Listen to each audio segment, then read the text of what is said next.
need to have the conversation with the grandmother. I'm not so sure that that's at all possible, but you never, ever know. Anyway, John, good morning. Good morning, how are you today? I'm good, my friend. And you, what are your thoughts on this? I will be taking a leaf out of what I would call the riding hood playbook. And, the part where, oh, Granny, what big ears you've got. So I will bring the kid over that didn't receive the same as the other. And I would plant that kid right in front of Granny with her big ears because she needs to hear this, right? And I put on the child's voice, Granny, don't you love me as much at all as Tommy, because you gave him €100 more than me. Don't you love me, Granny? Miserable Granny needs to hear that from the child's mouth, because it was a despicable thing to do. So you're marching the young fella to Nanny's house. Who's? Oh, yes, I said, come on, oh, little Tommy, we'll call him for the sake of it. Off we go to Granny's house, plonk him in front of Granny with her big ears, and she needs to hear this from the child's mouth. Why did you not give me the same as call him Tim? Granny, don't you love me as much? And then Granny what will she do with that? Be interested to see what that response was. But who brings the child over? The daughter-in-law or the dad? Both of them. Both of them. Oh my God! I wouldn't want to be the father in this one, going over to his mother's house with the daughter-in-law. Oh my God! No, I think it's the only fair thing to do. I think it's a horrendous thing that's happened. I mean, I can see where the daughter-in-law now has changed her outlook towards her mother-in-law, right? And I can understand that, right? Because it was a rotten thing to do. There was a relation of mine who was dead now a long time, but he had two sons, and it was only 3 or 4 years between them now. And he'd go to the shop, he'd come in, and he'd give his favourite, which obviously was his favourite, hand him the child the bar of chocolate and ignore the other. And every time he'd go to the shop, he'd do that. Despicable. He would buy a bar of chocolate for one child and not the other. And he would hand it to him in front of the other child. Yeah, which is a horrendous thing to do. But that's an intentional act. That's a repeated intentional act. Yep, it is indeed, yeah. And the young fellow that was getting the chocolate, he grew up the exact same as the father, another miserable fecker. But that's a form of psychological abuse, to be honest with you. I mean, I'm not being all wokey-dokey about this now, but that's cruel. Oh, yeah, he did it in front of his wife as well. Like, I mean, he didn't give a care. Like, he just go to the shop, he just give the kid his favourite as he perceived. And let me just ask you, the person, okay, so this dad did this, and he gave the chocolate to the child. Was the child that he gave the chocolate to a boy or a girl? Oh, there were 2 boys. Well, What was that? The youngest one, he would give it. I know when I called the youngest, there was only about 3-4 years between them. And what was the difference between the two? Was one sporty, one not? Was one a wild child and the other not? Like, why? I don't know, he just saw something in that child that reminded him of himself, and he actually turned out exactly like the father, not a nice person, So he must have sensed something in him, but the other lad was a good, decent lad, and still is to this day, like, but I mean, maybe he saw something of himself in that kid, like, that he turned out to be. Yeah.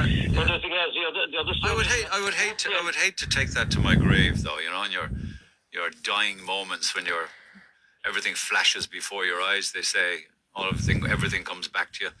That would be one thing that I wouldn't want, Well, when he got sick in the latter years, then like the son that he ignored, like, didn't have much to do with him, but the other guy did. So it just kind of payback in a roundabout way, like. But the situation that you have this morning, both the parents need to go around to Granny, bring the child, like, and if the child asks Granny, why don't you love me anymore? No, if I was the husband of the son, right, I wouldn't agree if my wife told me I had to do that. I just would not. Firstly, I'd be a coward. And secondly, I wouldn't want the grief or the drama. There's no way she would force me to do something like that. Well, the thing is, like, if she goes over on her own, it's going to cause problems, and they might never speak again, her mother-in-law and herself. So, if the son is there, at least there's some hope for dialogue. But, I think they both need to go. And Granny with the big ears needs to hear the message. All right. Okay. Thanks for that, John. I think what happens really if the son does disagree to go over to his mother's house with his wife, that then becomes a massive row between the husband and wife, parents of the guy who got 100. And that becomes a huge, big issue in their relationship, doesn't it? Whatever you do not lie to your child by giving him €100 and saying it's from Granny, that it was a mistake. It will all come out later, and then the child will know that his parents had lied to him. Hi, Neil, that lady said exactly what I was thinking on air. Did the child really get 200? Or have nieces and nephews? And I've seen them do this, bragging that they get more. It could have been bragging rights, and it may never have been. Although that's fair enough to say that, but part of the email said, where was it again, where she says that she said it to her sister-in-law. She said, when I heard about it, what she did, the grandmother, I was livid, and I wanted to say it to her, but my husband said not to. In fact, we had a heated argument over it. I did say it to my sister-in-law, who said it was probably a mistake, but I could see she was embarrassed and just changed the subject. Just staying with this, because it's a subject that's getting an awful lot of calls, texts and comments, so let's run with it for another few minutes anyway. Fiona. Good morning, Neil. I just want to make a comment on that. First of all, you appreciate what you get. And basically here, I don't even think it's about the kids. The kids are happy with anything. I think it's more or less to do with the mother and the grandmother. And plus, is this family visiting her? Do the kids come around to her? She said, I'm livid because I've been very good to that woman. But it's all over now. Well, that woman, and it's the way she pronounced her words as well, is not. It does come across nice. That woman. Plus, yeah, that's you don't say that. And plus, was she just waiting for that day to come to see what will be in the car? Is there some kind of a competition going on?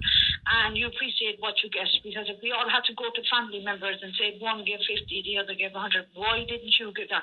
You don't tell people what to give and what not to give, no matter if it's a whole family or... Hold on, her son has discovered from his cousin that his cousin got double what he did for his communion. The son went home and he told his mother. They're great friends, they play in the same team, they talk about how much money they get.